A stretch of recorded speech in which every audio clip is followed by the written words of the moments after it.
नमस्कार साथियों, स्वागत है करंट अफेयर एक खास सेशन में, जिसमें हम बात करते हैं उस दिन के करंट अफेयर्स की, साथ ही साथ करते हैं उनका एनालिसिस। तो आज के करंट अफेयर को शुरू करने से पहले जो आप जो पिक्चर देख रहे हैं, ये आंध्र प्रदेश का क्या है, विशाखापट्टनम के आसपास लगा हुआ जो ये इलाका है, उसमें आप देख रहे हैं कि पानी में कुछ प्लेटें आपको तैरती हुई दिखाई पड़ रही हैं। ये तैरती हुई प्लेटें हैं, यहाँ पे क्या है, सौर उत्पादन किया जा रहा है। सोलर प्लेट ही लगाई गई हैं। इन सोलर प्लेट से क्या किया गया है, सौर ऊर्जा को क्या है, फोटोवोल्टाइक सेल के माध्यम से आपको इलेक्ट्रॉनिक ऊर्जा में बदलने की बात की कोशिश की जा रही है। ये क्या है, अगर बात करें तो हम इस चित्र आज क्यों लाए गए हैं? क्योंकि आज यहाँ पे एक और हाइड्रोजन से लिंक यहाँ पर प्रोजेक्ट है। उसी से जुड़ा हुआ ये प्रोजेक्ट इसलिए बता दें कि जो देश का सबसे बड़ा तैरता हुआ सोलर प्लांट जो लगाया गया है, वो आंध्र प्रदेश में लगाया गया है। अगर आपसे क्वेश्चन आए कि सबसे बड़ा तैरता हुआ सोलर प्लांट किस राज्य के अंदर है? वो आंध्र प्रदेश के अंदर है। अगर इसको बताएँ किसने लगाया है, तो वेल ने लगाया है, भारत हेवी इलेक्ट्रॉनिक लिमिटेड। इसलिए आपको मैंने सोचा इसको बता देते हैं। तो देखते हैं आज के प्रमुख करंट अफेयर क्या हैं, जिनको हमें एनालिसिस करना है। तो केंद्रीय मंत्रिमंडल ने घोषणा की है कि उसने रुपे डेबिट कार्ड और जो भीम यूपीआई कार्ड है, उनके माध्यम से अगर आप छोटी-मोटी लेन-देन करते हैं, तो आपको क्या होगा, उसमें प्रोत्साहन दिया जाएगा। प्रोत्साहन के रूप में आपको क्या होगा, आपको सहायता दी जाएगी, उसको सस्ते में चीज़ें उपलब्ध कराई जाएँगी। मतलब क्या है, अगर आप डेबिट कार्ड से या भीम यूपीआई से आप पेमेंट करते हैं, तो आपको कहीं न क्या चीज़ें सस्ती मिलेंगी। इस पर केंद्र सरकार के लगभग 1300 करोड़ रुपए खर्चा आएगा और इसके बारे में देखेंगे सरकार ऐसा क्यों करना चाहती है और उससे क्या होने वाला है। अंतर्राष्ट्रीय मुद्रा कोष के जो मुख्य जो कार्यकारी अधिकारी हैं, जो भारतीय मूल की जो गीता गोपीनाथ हैं, उनका ये कहना है कि अब वक़्त आ गया है कि क्रिप्टो करेंसी को हम क्या करें, मॉनिटरिंग करें और उसको एक काफ़ी मजबूती के साथ उसको क्या कोशिश करें लागू करने की और साथ ही साथ उसको क्या करना, उन्होंने ये भी बोला है कि अब उन पे क्रिप्टो करेंसी पे हम क्या कर सकते हैं, प्रतिबंध तो नहीं लगा सकते हैं, क्योंकि बेसिकली क्या होता है कि वो ऐसे राज्यों या देशों द्वारा संचालित की जाती हैं, जो आपके देश में बिलॉन्ग ही नहीं करते हैं और ख़ासकर ये होता क्या है, जितनी भी उभरती हुई अर्थव्यवस्थाएँ हैं, वो क्या करती हैं, एक विकसित अर्थव्यवस्था की तुलना में क्रिप्टो करेंसी और उसकी प्रॉपर्टी या उसकी संपत्ति की तरफ अधिक आसानी से आकर्षित हो जाती हैं कि लॉजिकली थोड़ा उसमें थोड़ा आसानी चीज़ें रहती हैं। तो हमें क्या करना होगा, उनको क्या रेगुलेट करने की अपेक्षा क्या करना चाहिए, एक नए सिरे से सोचना चाहिए। हाल ही में फूड एंड एग्रीकल्चर ऑर्गेनाइजेशन अर्थात फाओ ने क्या किया, एक रिपोर्ट जारी की है। इस रिपोर्ट का नाम है the state of the world's land and water resources for food and agriculture. और इस रिपोर्ट में उनका ये मानना है कि मानव का जितने भी ह्यूमन एक्टिविटीज़ हैं, उन्होंने क्या किया है, ना केवल जल का बल्कि जो भूमि संसाधन है, जो आपके लैंड रिसोर्सेज हैं, उनका क्या किया है, दोहन किया है और दोहन करते-करते क्या हुआ है, उनको अपनी जो आखिरी सीमा है सहनशीलता की, वहाँ तक धकेल दिया है। तो उसके बारे में आज बात करेंगे। अभी हाल ही में आपको पता होना चाहिए, स्कॉटलैंड के ग्लासगो में कॉप 26 का आयोजन किया गया है। तो कॉप 26 को में जो पूर्व औद्योगिक स्तर पर जो वैश्विक तापमान की वृद्धि को 1.5 डिग्री सेल्सियस तक के जो सीमित करने की जो हमारा कमिटमेंट है देश का, तो हम देखेंगे भारत उसमें क्या-क्या उन्होंने अपनी कमिटमेंट की है और उसमें क्या-क्या भारत ने अपना कार्य किया हुआ है। इसके अलावा आज हम बात करेंगे असम की मनोहारी गोल्ड टी के बारे में, देखेंगे आज ये चर्चा में क्यों है। साथ ही साथ बात होगी आंध्र प्रदेश में भारत की पहली ग्रीन हाइड्रोजन माइक्रो ग्रिड परियोजना के बारे में कि हाइड्रोजन को कैसे एक दूसरे माइक्रो ग्रिड से जोड़कर क्या किया जा रहा है। तो आपको बता दें, देश की पहली ग्रीन हाइड्रोजन माइक्रो ग्रिड परियोजना वो भी आंध्र प्रदेश में चालू की गई है और देश में सबसे बड़ा तैरता हुआ सोलर जो पावर प्लांट है, वो भी कहाँ है? आंध्र प्रदेश में है। इसको भेल के द्वारा बनाया गया है। वहीं ग्रीन हाइड्रोजन माइक्रो ग्रिड परियोजना को एनटीपीसी के द्वारा, नेशनल थर्मल पावर कॉर्पोरेशन के द्वारा बनाया गया है। अब जितनी भी आपने आज जितने करंट अफेयर देखे, अब करेंगे उनका डिटेल में एनालिसिस और एनालिसिस को करने से पहले यदि आप चैनल पे नए हैं, तो उसको सब्सक्राइब कर लीजिएगा और बेल आइकन को सबसे पहले प्रेस कर लेना, क्योंकि जब भी मैं कोई वीडियो अपलोड करूँगा, तो सबसे पहले उसका प आपके पास नोटिफ़िकेशन पहुँचेगा और मेरी वीडियो को देख पाएँगे। क्योंकि इसमें ना केवल हम करंट अफेयर की बातों को कवर करते हैं, बल्कि उनको समझाने की कोशिश करते हैं कि चर्चा में क्यों है, उनका एनालिसिस भी करते हैं। साथ ही साथ हम क्या करते हैं, कहीं न कहीं आपको ये बताने की कोशिश करते हैं कि करंट अफेयर डायरेक्ट ना पूछे, अगर इनडायरेक्ट में पूछी गई, तो आपसे क्या-क्या प्रश्न बन सकते हैं, क्या-क्या संभावित प्रश्न हो सकते हैं। ये ना केवल आपके यूपीएससी की तैयारी को मजबूती देंगे, बल्कि जितने भी स्टेट के पीसी एग्ज़ाम हैं, उनमें सहायता करेंगे या फिर आपके जितने भी आप या रेलवे, एसएससी, बैंकिंग के साथ-साथ आपके टीचिंग के या फिर कितने फोर्स एग्ज़ाम देंगे, उसमें जो करंट अफ़ेयर स्टैटिक जीके पूछी जाएगी, वहाँ पर भी आपको जो करंट के मुद्दे रहेंगे, वो ऐसे लिंक हो जाएँगे। तो आपको बता दें, रुपे कार्ड पर और भीम कार्ड पर क्या किया है, सरकारी चार्ज अगर आप उसपे डिजिटल पेमेंट का भुगतान करेंगे, तो आपको क्या मिलेगा, सस्ती चीज़ें मिलेंगी और आपको उसमें क्या करेगा, वो हेल्प करेंगे। ये आपका मुद्दा भारतीय अर्थव्यवस्था और उनकी होने वाली योजनाएँ संसाधन को जुटाने, विकास और विकास तथा रोज़गार संबंधित मुद्दों से लिंक है। तो देखते हैं कि आखिर में ब्यौरा क्या है इसका। अब बताना चाहिए, सरकार व्यापारी छूट दर जिसको मर्चेंट डिस्काउंट रेट अर्थात एमडीआर कहते हैं, इसके हिस्से के रूप में व्यापारियों को व्यक्तियों द्वारा किए गए डिजिटल भुगतान पर लगाए गए लेन-देन शुल्क की क्या करेगा, क्षतिपूर्ति उसको दे देगा व्यापारी को, जिससे क्या होगा, व्यापारी उसका खर्चा हम पे नहीं लेगा। तो आप इसको ऐसे समझ सकते हैं अगर आपने किसी भी दुकान पे, राशन की दुकान पे या कहीं पे आप जाते हैं और जब ऑनलाइन पेमेंट करते हैं वहाँ पर या फिर आप अपने डेबिट क्रेडिट कार्ड से या फिर किसी भी फ़ोन पे या वॉलेट से या पेटीएम से, तो उसमें होता क्या है कि जब भी आप उसे पेमेंट करते हैं, तो उस व्यापारी को जो बैंक ने जिससे उसे ऑथराइज़ होता है कहीं प फ़ोन पे चला रहा है, पेटीएम चला रहा है, डेबिट कार्ड पे जो भी चला रहा है, जो बैंक क्या करती है, उस ग्राहक से क्रेडिट कार्ड या डेबिट कार्ड के माध्यम से भुगतान लेने के लिए उस व्यापारी से कुछ थोड़ा-सा रुपया वसूल करती है। जब वो रुपया वसूल करती है, तो उस रुपए की लागत वो क्या करता है, जो जिससे आप लेने जाते हो व्यापारी हम पे थोप देता है। तो कहीं न कहीं एंड में क्या होता है, हमारे ऊपर बोझ पड़ता है। अगर सरकार वो जो रुपया ले रहा है, उसको बंद कर दे या उसको सब्सिडी देना स्टार्ट कर दे, तो कहीं न कहीं हमें क्या होगा, चीज़ें सस्ती मिलेंगी। सरकार की यही योजना है।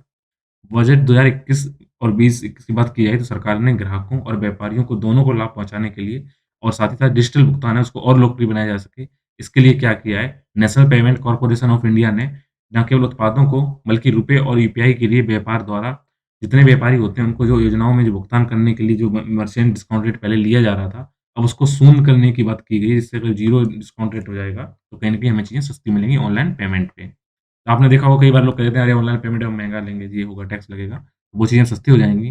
अगर डिजिटल भुगतान की बात की जाए, तो भारत देश में जहाँ पर क्या है काफ़ी लोगों जनसँख्या अधिक है, लगातार लोग डिजिटली वहाँ पर मतलब मूव कर चुके हैं 4G जब से यहाँ पर जियो ने फ्री में स्टार्टिंग किया था, अब तो भले वो फ्री में नहीं रहा है, काफ़ी महँगा हो गया है। लेकिन उसकी तरफ बढ़ने के लिए क्या किया है, भारत में अभी क्या है, डिजिटल भुगतान एक मजबूत बेस बना हुआ है और साथ ही साथ यहाँ पर क्या हुआ है, भुगतान के बाद ज़्यादातर लोग क्या है, ऑनलाइन पेमेंट करने लगे हैं। इसलिए इसमें फ़ायदा मिलेगा कहीं न कहीं। साथ ही साथ अगर बात की जाए, तो एक साथ डेबिट और क्रेडिट कार्ड में तेज़ी से जो प्रणाली है, उसके माध्यम से क्या होता है, धन को क्या कर सकते हैं हम एक जगह से दूसरे जगह बैंक में आसानी से ट्रांसफ़र कर सकते हैं, ये डिजिटल भुगतान की फ़ायदा है। साथ ही साथ हम बात करें ये देश भर में ही नहीं बल्कि अगर अंतर्राष्ट्रीय स्तर पर देखा जाए तो सभी जितने भी प्रकार के ऑपरेटर हैं, चाहे वो सरकार द्वारा प्रत्यक्ष रूप से ला मैं आपको डे डीबीटी योजनाएँ हों या फिर किसी और भी शेयरकर्ता शामिल चीज़ें हों या किसी बैंक की हों, हमें क्या होता है नियामक सहनशीलता का अधीन है, हम नियामक अथॉरिटी के द्वारा हम क्या करते हैं आसानी से लेन-देन कर सकते हैं। देश नहीं दे बल्कि देश के बाहर।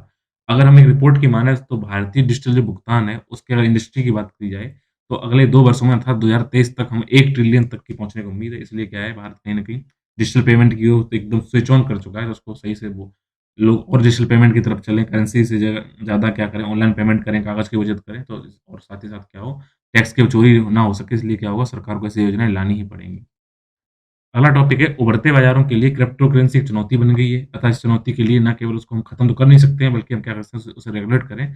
ऐसा आईएमएफ के मुख्य शास्त्री जो गीता गोपीनाथ हैं भारतीय मूल की, उनका कहना है। अभी हाल ही में इनका ये बयान आया है कि आप क्रिप्टो करेंसी क्या करिए, आप उसे रोक नहीं सकते, तो कहीं न कहीं क्या करिए, उसे रेगुलेट करिए, मॉनिटरिंग करिए। तो देखते हैं आखिर एक क्रिप्टो करेंसी होती क्या है? अगर क्रिप्टो करेंसी की बात की जाए, तो क्रिप्टो करेंसी क्या है, एक डिजिटल संपत्ति होती है इसमें क्या होता है, उसमें आप क्या कर सकते हैं, इसमें कोई भी ऐसा नहीं होता वो कॉइन मिलेगी या पेपर मिलेगा, बल्कि क्या होता है, जैसे आपके अकाउंट में रुपए रहेंगे, वो दिखता रहेगा। बस आप रुपए दूसरे ट्रांसफर कर देंगे, दूसरा तीसरा करेगा, लेकिन आपके हाथ में रुपए नहीं आएँगे, कोई कॉइन नहीं आएँगे, कोई उसमें लेकिन बस क्या होगा, इसमें जो रिकॉर्ड होंगे वो आपके कंप्यूटर डेटाबेस में बने रहेंगे, वही वही खाता क्या होगा, उसी में आपकी पासबुक पूरी ऑनलाइन रहेगी। तो जिस आप ये कॉइन देख रहे हैं, जैसे बिटकॉइन देख रहे हैं, एथेरियम देख रहे हैं, जीकैश देख रहे हैं, तो इसमें क्या होता है, ये सब चीज़ें आपको ज़रूर सिक्के के साथ दिखती हैं, लेकिन एक्चुअली सिक्का एक्जिस्ट नहीं करता, बल्कि आप क्या सारा कंप्यूटर में आपकी चीज़ें स्टोर रहती हैं। जैसे आप मान लीजिए, अब कहीं भी आप सिर्फ ऑनलाइन पेमेंट करें, कैश लें ही ना, बस आप कैश तो है लेकिन आपके पास हाथ में नहीं है, तो वही क्रिप्टो करेंसी है। तो क्रिप्टो करेंसी क्या होता है, इसमें जो लेन-देन होते हैं, उनके रिकॉर्ड सुरक्षित बने रहते हैं। जिससे क्या होता है, अगर यहाँ पे क्या अगर करें कि अगर सही से अगर हम बात करें लोगों के वहाँ पर देखने के लिए बैंकों को क्या करें कि बैंक देख सकें कि इस वक़्त कितना रुपया है, तो क्योंकि आपके पास आप हाथ तो रख नहीं कागज़ तो रख नहीं सकते जिसको छुपा सकें, तो अगर अकाउंट में होगा, तो आपको पूरी जानकारी सही से मिलेगी। जिससे क्या होगा, आपको सत्यापित करने में, मनी ट्रांसफ़र करने में आसानी होगी। साथ ही साथ होता है इसमें क्या है, इसके बस इसकी ख़ासियत क्या है, इसको कोई भी जो केंद्रीय पूरे विश्व की कोई भी केंद्रीय बैंकें क्या करती हैं, ऑथराइज़ नहीं होती हैं, उसको जारी नहीं करती हैं, बस कि क्या है, इसका कोई मालिक नहीं, कोई इसका स्वामित्व नहीं रखता है। इससे क्या होता है, ये केंद्रीकृत डिजिटल मुद्रा और केंद्रीय जो बैंकिंग जितने भी सिस्टम हैं, उनके विपरीत क्या होता है, ये डिसेंट्रलाइज़ होती हैं, इसमें किसी का नियंत्रण नहीं होता, ये इसकी ख़ासियत है क्रिप्टो करेंसी की। तो अगर हम क्रिप्टो करेंसी के महत्व की बात करें, तो सबसे पहला इसमें क्या फ़ायदा क्या है कि भ्रष्टाचार की जाँच भी हो सकती है और भ्रष्टाचार होने की संभावना भी कम होती है। क्योंकि लोगों से लोगों के द्वारा सीधा ट्रांसफ़र किया जाता है, तो आपको ये जानकारी होगी तो उसमें भ्रष्टाचार हो भी नहीं सकता है। अगर आपके अकाउंट दूसरों के अकाउंट के अगर क्रिप्टो अकाउंट के बारे में आपको अगर आपके पास डाटा है, सरकार के पास अगर इसका कर लेती है, तो क्या होगा आपको पूरा पता चल जाएगा कि आपने जो भी पेमेंट करेंगे तो ऑनलाइन ही करेंगे, तो ऑनलाइन का सारा डाटा आपको उपलब्ध होगा। दूसरा क्या है, इसमें समय बहुत कम लगता है, समय प्रभावी होता है। इसमें क्या होता है, आप इंटरनेट से चीज़ों को इधर-उधर ट्रांसफ़र कर दीजिए, तो कोई दिक्कत ही नहीं, कहीं आने-जाने की ज़रूरत नहीं होगी, ये फ़ायदा है।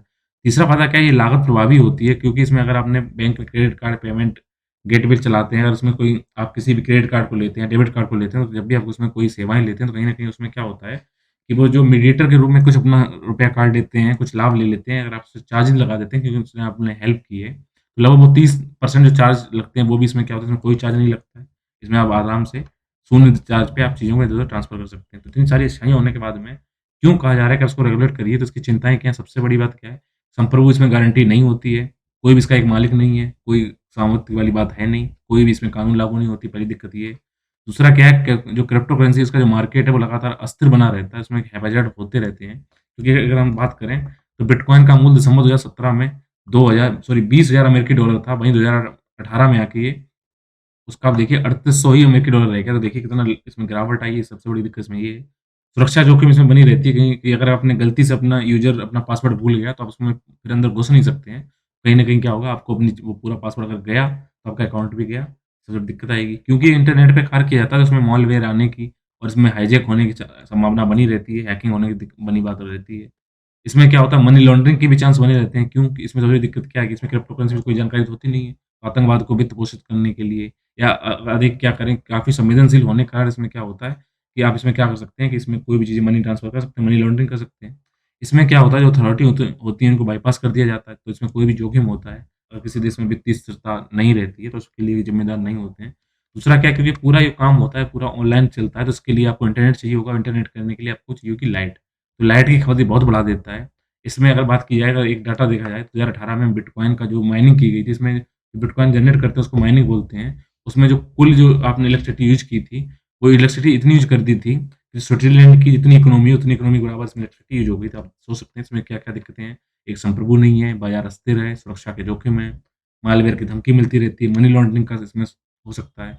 नियामक की जो अथॉरिटीज़ हैं उनको आप बायपास कर देते हैं और इसमें बिजली खपत जैसी ऊर्जा का भी दोहन होता है। अगर हम भारत की बात करें, भारत क्रिप्टो करेंसी पर एक मध्यम मार्ग अपनाने विचार कर रहा है क्योंकि अभी हाल ही में क्या हुआ था जितने भी आपकी कमेटी बनी सब कमेटी ने क्रिप्टो करेंसी ना अपनाने की बात कही। लेकिन ये भी बोला है कि आप उसके लिए माइंड ओपन रखिए आरबीआई से निर्देश दिए थे आरबीआई को। अगर क्रिप्टो करेंसी का दौर आता है तो आप खुद की अपनी एक डिजिटल मुद्रा जारी करिए, उसको अपनाइए और उसको मध्यम मार्ग अपना के ना क्रिप्टो करेंसी ना तो ना कहिए, ना उसे अपनाइए बल्कि अपनी करेंसी अपनाइए, डिजिटल उसमें आप काम करिए।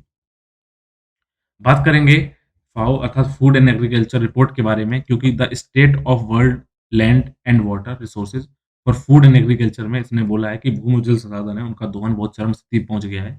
ये मुद्दा आपके पर्यावरण और कृषि से संबंधित है। तो देखते हैं इसमें रिपोर्ट में क्या बातें कही गई हैं। आप देखिएगा पानी का कहाँ कहाँ यूज हो रहा है, भूमि लैंड जल का प्रयोग आप पीने में भी कर रहे हैं, भूमिगत पानी, इसके बाद में आपका क्या क्या दिक्कतें मतलब आप देख ही लेंगे पानी का यूज होता है। तो देखते हैं इस रिपोर्ट में बेसिकली कहा क्या गया है। इस रिपोर्ट में ये कहा गया है कि पिछले 2 दशकों में अर्थात पिछले 20 वर्षों में क्या हुआ है, कि चारे के जितने स्रोत थे, चारे के जितने मैदान थे, उन जैसे घास के मैदान या झाड़ी मैदान थे, अब उनको क्या किया गया है, उन चारे के मैदानों को उनमें कन्वर्ट कर दिया गया है आपकी फसलों को बोने में। और ऐसा करके क्या हुआ है पूरे वर्ल्ड में लगभग 19.1 करोड़ हेक्टेयर जो क्या है लैंड घट चुकी है। अगर हम जनसंख्या वृद्धि देखें तो उसका प्रभाव क्या पड़ा है कि पॉपुलेशन बढ़ने से फसलों और पशुधन के लिए जो पर कैपिटा जो भूमि की उपलब्धता थी, वो 2000 और 2017 के बीच में 20% घट चुकी है। 2017 में आके करीब एक इंसान के पास केवल 0.19 हेक्टेयर भूमि उपलब्ध रह गई है। इसके अलावा बात की जाए कि जो हमने क्या किया है वर्षा आधारित जो जितनी हम फसलें करते हैं, उसमें क्या हुआ है, ऐसी भूमि का और लगभग आधी जो सिंचित भूमि है, उसमें क्या हुआ है यानी कि जो वर्षा आधारित भूमि है उसका 1 तिहाई और जो हमने जिससे हम सिंचाई कर के जैसे नहरों से या फिर ट्यूबवेल से, उस भूमि का आधा क्या हो गया है, जो मानवों की वजह से क्या हुआ है, मानव प्रेरित उसमें क्या हुआ है, सॉइल इरोजन हो चुका है, भूमि का क्षरण हो चुका है, जिससे क्या हुआ है, ना केवल मिट्टी की उर्वरता में कमी आई है, बल्कि कहीं न कहीं उसकी उत्पादकता में कमी आई है। अगर हम बात करें उत्तरी अफ्रीका की, दक्षिणी एशिया की या फिर मध्य पूर्व पश्चिमी एशिया की बात करें तो इसमें क्या है 60% से अधिक जो संचित क्षेत्र है, उसकी लैंड खराब हो चुकी है, उसकी उत्पादकता, उसकी उर्वरकता में क्या हुआ है, कमी आ गई है। इसके अलावा जिस हिसाब से शहर लगातार बढ़ते चले जा रहे हैं, शहर अर्बनाइज़ेशन जिस हिसाब से बढ़ रहा है, उसमें न केवल भूमि बल्कि जल संसाधनों पर लगातार प्रतिकूल प्रभाव पड़ रहा है। अगर डाटा की बात देखें, तो 2018 में दुनिया की लगभग 55% आबादी क्या है, वो शहरों में निवास कर रही है। इसका मतलब क्या हुआ, जितनी भी अच्छी कृषि भूमि है, उसपे क्या हुआ, अतिक्रमण हो चुका है। उसपे लोग रहने लगे, तो उसमें क्या हुआ, उत्पादकता तो होगी नहीं क्योंकि वहाँ पे लोग रहना स्टार्ट हो गए। इसके अलावा विश्व की जितनी भूमि है, मिट्टी है या फिर जल संसाधन है, आप सोचिए भूमि मतलब पूरी लैंड होती है, मिट्टी उसकी जहाँ होती है, जहाँ पे ऊपर जो ऊपरी जो जहाँ पे हम क्या करते हैं, कृषि करते हैं, उसको मिट्टी बोलते हैं। घर में रहना वो लैंड है। यानी कि इस लैंड, सॉइल और जितने भी वाटर रिसोर्सेज़ हैं, इसपे सबसे अधिक अगर दबाव किस वजह से पड़ रहा है, वो दबाव पड़ रहा है कृषि के कारणों की वजह से। क्योंकि कृषि में ना केवल हम रासायनिक उर्वरक यूज़ कर रहे हैं, बल्कि कहीं न कहीं जो उनको मैकेनाइज़्ड हमने कर दिया अपने एग्रीकल्चर सेक्टर को, इससे क्या हुआ है कि लगातार मृदा का दोहन हो रहा है, उससे दिक्कतें आ रही हैं। तो इसमें क्या हुआ कहीं न कहीं हम ना केवल पानी को बल्कि भूमि संसाधन को कहीं न कहीं उसको दोहन करते चले जा रहे हैं, उसकी आखिरी सीमा तक उसकी थ्रेशोल्ड सीमा उसकी बाउंड्री तक पहुँचा दिया है। इससे अगर ऐसा ही होता रहा, इससे चुनौतियाँ क्या आने वाली हैं, तो लगातार अगर आबादी बढ़ती रही, इससे क्या होगा हमें खाद्य सुरक्षा उनकी आपूर्ति करनी होगी। तो हमें क्या अगर हम चाहते हैं कि वर्ष 2030 तक शून्य भूख सूचकांक प्राप्त कर लें, यानी कोई भूखा नाश होए, सबको खाना मिले, तो इससे क्या हो सकता है, जिस हिसाब से अभी रिसोर्सेज़ का जो हम ह्रास कर रहे हैं, वो लगातार जारी रहेगा। क्योंकि 2050 तक कृषि की अगर वैश्विक माँग की हमें पूर्ति करनी है और जो चीज़ें इस टाइम चल रही हैं, उसको और ट्रैक पे लाना है, तो 2012 की तुलना में हमारा जो प्रोडक्शन है, उसको ना केवल हमें इतना ही रखना है, बल्कि उसका 50% और बढ़ाना है। मतलब अगर आज हम 100 क्विंटल उगा रहे हैं, तो आपको 150 क्विंटल उगाना होगा 2050 में। क्योंकि उस टाइम ना केवल भोजन बल्कि पशुधन चारा और जैव ईंधन के उत्पादन की और अधिक आवश्यकता होगी, पॉपुलेशन बढ़ चुकी होगी। तो आप सोच ही सकते हैं कितना और दोहन बढ़ जाएगा।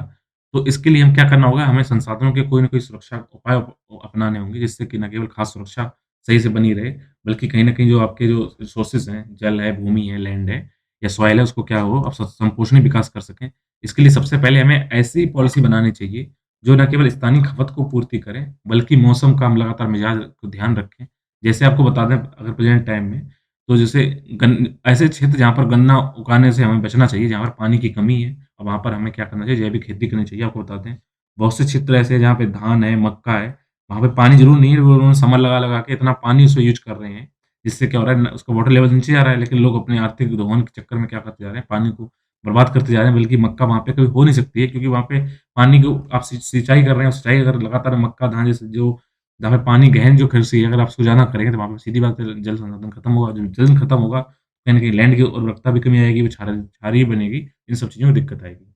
अगर हम देखें इसमें प्रमुख जो देखते हैं स्टेक होल्डर कौन-से होते हैं कृषि के लिए, किसान होते हैं क्योंकि कृषि प्रमुख ज़िम्मेदार है इसके दोहन के लिए। तो किसान हैं, चारागाह हैं या वनों में निवास करने वाले लोग हैं, या आदिवासी समुदाय या छोटे किसान हैं, उनके साथ हम क्या करें, उनको शामिल करें क्योंकि स्थानीय लोगों को शामिल किए बिना कोई पॉलिसी वहाँ पर क्या हो सकती है, उनके मैनेजमेंट अगर रिसोर्स का करना है, मिट्टी का प्रबंधन करना है, पानी का संरक्षण करना है, तो हमें स्थानीय लोगों को साथ में लेकर चलना होगा। इसके अलावा हम क्या करें लगातार जो रिसोर्स में गिरावटें आ रही हैं, उनके लिए टेक्नोलॉजी का अच्छा उपयोग करें। जल के साथ-साथ भूमि शासन नीतियों में सुधार करें। इसके अलावा भारत में निम्नीकरण को रोकने के लिए अभी कुछ उपाय भी किए जा रहे हैं, जैसे मृदा स्वास्थ्य सॉइल हेल्थ कार्ड बनाया गया है, वैज्ञानिक सिंचाई विधियाँ लगाई गई हैं, जिसमें प्रधानमंत्री कृषि सिंचाई योजना, मरुस्थलीय विकास कार्यक्रम, प्रधानमंत्री कृषि संपदा योजना आज से तैयार की गई हैं, उनको हम सही से अगर लागू करेंगे, तो इन चुनौतियाँ को दूर करने में कहीं न कहीं हमें हेल्प मिलेगी। बात करेंगे डिलीवरी क्लाइमेट एक्शन की अर्थात कॉप 26 जो ग्लासगो में हुआ स्कॉटलैंड के, उसके बाद हम देखते हैं भारत ने क्या बोल दिया, भारत कमिटमेंट क्या कर रहा है और क्या कहने वाला है इसके अलावा। तो अगर भारत और कॉप 26 की बात करें तो कॉप 26 में भारत ने ये टारगेट रखा है कि 2070 तक हम क्या करेंगे, अपना जो कार्बन उत्सर्जन है उसको हम शून्य कर देंगे, मतलब कार्बन उत्सर्जन जितना हम करेंगे, उतना ही इसको क्या करेंगे डिकार्बोनाइज़ करने की टेक्नोलॉजी यूज़ कर लेंगे, जिससे क्या होगा कि हमें रिन्यूएबल एनर्जी है उनका लगातार हम यूज़ करने से क्या होगा, कार्बन उत्सर्जन के जो लक्ष्य है उसको हम हासिल कर लेंगे, ऐसा भारत का कहना है। तो भारत इसके लिए आगे प्रयास भी कर रहा है क्लाइमेट एक्शन के लिए, कहीं न कहीं चीज़ें कर रहा है, तो हमने देखें अगर देखें भारत इसके लिए क्या कदम उठा रहा है, इसके लिए अगर हम बात करें, कि भारत बोल के आ गया है, तो भारत ने क्या किया है, अपनी जो ऊर्जा जितनी क्षमता है उसके अक्षय ऊर्जा की हिस्सेदारी को, जो रिन्यूएबल एनर्जी है उनको 2015 में जो हम 11.8% यूज़ कर रहे थे, तो जुलाई 2021 में हमने उसका डबल कर लिया, लगभग 25.2 कर लिया है। साथ ही साथ भारत ने अपनी महत्वाकांक्षी परियोजना है, जलवायु परिवर्तन पर राष्ट्रीय कार्य योजना अर्थात national action plan for climate change, उसकी रूपरेखा भी तैयार कर ली है। भारत ने ये सारी चीज़ें डिटेल वहाँ में दी, वही मैं आपको बता रहा हूँ। इसके अलावा भारत ने पर्यावरण में प्रचुर मात्रा में जो नवीकरणीय ऊर्जा है उसका उपयोग करने के लिए लगातार प्रयासरत है। उसके रिसोर्स को उपयोग करने के लिए उसने अंतर्राष्ट्रीय सौर गठबंधन की स्थापना भी की है। ई-मोबिलिटी को बढ़ावा देने के लिए, इलेक्ट्रॉनिक वाहनों को बढ़ावा देने के लिए उसने फेम योजना बनाई है। और फेम योजना को बता दें आपको, इसको देश के प्रधानमंत्री ने अप्रैल 2015 में लॉन्च किया था। ये पर्यावरण के अनुकूल जितने वाहन हैं, उनकी बिक्री को न केवल बढ़ावा देगा, बल्कि जितने हाइब्रिड और इलेक्ट्रॉनिक वाहन हैं, उसको तेज़ी से अपनाने के लिए भारत ने अपना कार्य शुरू कर दिया है। साथ ही साथ भारत ने अपने कायाकल्प और शहरी परिवर्तन के लिए अटल मिशन अर्थात स्मार्ट शहरों के लिए अमृत योजना भी लागू कर दी है। और 5 करोड़ से अधिक महिलाओं के लिए उन्होंने प्रधानमंत्री उज्ज्वला योजना चालू कर दी, जिससे क्या है जीवाश्म ईंधन है, उन पर खाना पकाने के लिए पारंपरिक तरीकों को चेंज करते हुए क्या किया जाए, अब एलपीजी की तरफ देश ने मोड़ दिया है। उजाला योजना के तहत उन्होंने जो पहले ताप दीप जो बल्ब चल रहे थे, उनको हटा के अब क्या किया है, एलईडी बल्ब लाने की योजना बनाई गई, जिससे कहीं न कहाँ क्या हो पर्यावरण संरक्षण में मदद मिले और साथ ही साथ हमारे पावर प्लांट पे प्रेशर कम पड़े, तो इसमें कहीं कोयले की खपत कम आए।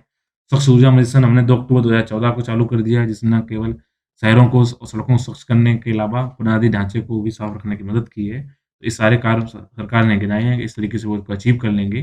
इसमें चुनौतियाँ क्या आ रही हैं, इसमें अगर चुनौतियों की बात की जाए, कि जो लगभग साढ़े 4 ट्रिलियन डॉलर के जो बुनियादी ढाँचे का हमें जो अंतर पूरा करना है इसकी योजनाओं का, तो उसको पूरे करने में थोड़ी कोशिश करनी चाहिए। साथ ही साथ हमें क्या 2030 तक अगर हमें अपने रिन्यूएबल एनर्जी का 50% चाहते हैं कि आपकी एनर्जी रिन्यूएबल एनर्जी से आए, उसके लिए हमें टेक्नोलॉजी के लिए थोड़ा आपको फाइनेंशियल दिक्कतें आ सकती हैं। इसके अलावा अगर आपको जो खराब पड़ी जो अर्थव्यवस्था उसको ग्रीन अगर इकोनॉमी चेंज करना है, उसके लिए हमारे पास नई जो पॉलिसी है, उनके लिए अभी थोड़ी अपर्याप्त उनके इस रिप्लेसमेंट है।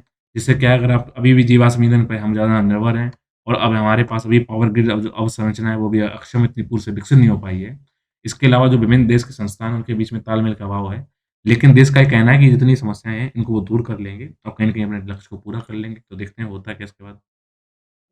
बात करेंगे असम की मनोहारी गोल्ड टी के बारे में, तो आपको बता दें, जो ये चाय है, इसका इस टाइम चर्चा में क्यों है कि इस विशेष चाय का इस टाइम पे जो कीमत है, वो 1 किलो की कीमत ₹1,00,000 अर्थात नौ 99,999 रुपए में बिकी है इस साल।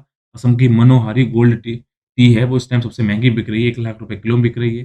पिछले साल इसकी कीमत ₹75,000 प्रति किलो थी, इस साल उसकी 33% बढ़ के अब ₹1,00,000 अर्थात 99,999 होकर 1,00,000 हो चुकी है। तो इसलिए चर्चा में मनोहारी गोल्ड टी कुछ इस तरीके से दिखाई पड़ती है। तो देखें कि इसके फ क्यों इसकी इतनी महँगी बिक रही है, उसके फ़ायदे क्या हैं और क्यों इसको इतना महँगापन दिया जा रहा है?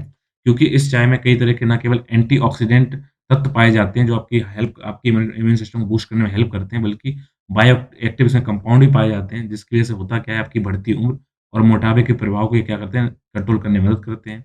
अगर इसके महँगे होने की बात देखें तो क्या है, इसमें काफ़ी श्रम गहन है, उसमें काफ़ी टाइम का चेंज आप देखिए, क्योंकि इसको सुबह 4 से 6 बजे के बीच में ही जब तक सूर्य की किरणें पड़ने से पहले उस बागान में क्या होता है, चाय की पत्तियों को उनकी फलियों के साथ तोड़ लिया जाता है। इनका रंग हल्का मटमैला होता है। अगर आप इसमें फिगर में देखेंगे तो ये मटमैले रंग की आपको दिखाई पड़ रही है चाय। इसके साथ-साथ इसमें क्या बात की जाती है, इसमें कलियों और पत्तियों दोनों के साथ तोड़ा जाता है, जिससे क्या है चाय चाय का स्वाद भी अलग है। मतलब क्या है, एक तो इसमें काफ़ी श्रम है, ऊपर से इसमें क्या है कि रोशनी बढ़ने से पहले खास वक़्त में इसको तोड़ा जा रहा है। प्लस इसमें क्या है ना केवल एंटीऑक्सीडेंट हैं, बल्कि इसमें बायो एक्टिव कंपाउंड भी पाए जा रहे हैं और साथ ही साथ इसमें स्वाद भी अच्छा है, इसलिए इसकी कीमत इतनी बनी हुई है, काफ़ी डिमांड में है। असम की मनोहारी गोल्ड टी, इस बात को नाम याद रखिएगा। आंध्र प्रदेश में भारत की पहली ग्रीन हाइड्रोजन माइक्रो ग्रिड परियोजना चालू हो गई है।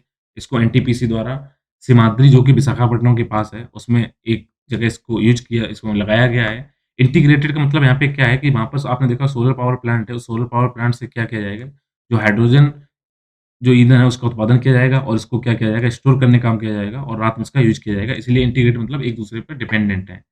तो एनटीपीसी ने क्या किया है कि इसके एनटीपीसी के गेस्ट हाउस में इलेक्ट्रोलाइज़र का उपयोग करके हाइड्रोजन उत्पादन के साथ-साथ स्टैंड अलोन ईंधन सेल आधारित माइक्रो ग्रिड की एक परियोजना को सम चा चालू करने के लिए इसको सम्मानित किया गया एनटीपीसी को। तो आपको बता दें कि अगर इसकी लोकेशन कहाँ पे है, तो अगर भारत के आप जाएँगे आंध्र प्रदेश राज्य में, तो आंध्र प्रदेश में यहाँ पे विशाखापट्टनम है और इसी के पास इसका ये यहाँ पे इन्होंने इस योजना चालू की है। तो इसमें इसमें क्या है, यहाँ पर बड़े पैमाने पर हाइड्रोजन ऊर्जा का भंडारण किया जाएगा, जिससे क्या होगा देश के विभिन्न ऑफ ग्रिड रणनीतिक स्थानों में कई माइक्रो ग्रिड अध्ययन के और तैनाती के लिए इसमें उपयोग ही होगा। मतलब कैसे आप क्या करें, दूसरे ऊर्जा को इसमें हाइड्रोजन ईंधन के रूप में स्टोर कर लें, फिर बाद में इसका रात में यूज़ करें जब ज़रूरत पड़े। तो उससे क्या हो कि आप लगातार स्वच्छ ऊर्जा का उपयोग करते रहें।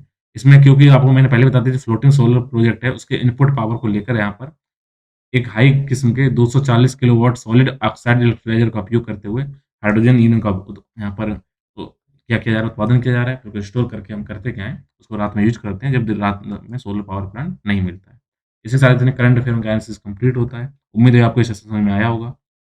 अगर आप चाहते हैं इसका पीडीएफ फॉर्म मिले तो कमेंट बॉक्स में लिखिए, अपना ईमेल अकाउंट उसमें पीडीएफ सेंड कर दी जाएगी। कोई चेंजमेंट चाहते हैं, तो आप उसमें लिखिए, उनको दूर करने की कोशिश की जाएगी। नहीं तो आप जुड़े रहिए मेरे यूट्यूब चैनल आकांक्षा डियार में। मिलेंगे एक नए सेशन में, एक नए टॉपिक के साथ। तब तक के लिए अपना ख्याल रखिए, स्वस्थ रहिए। उत्तर भारत में शीत लहर चल चुकी है, तो उसका अपना ध्यान रखिए। मिलेंगे अगले सेशन में। Thank you.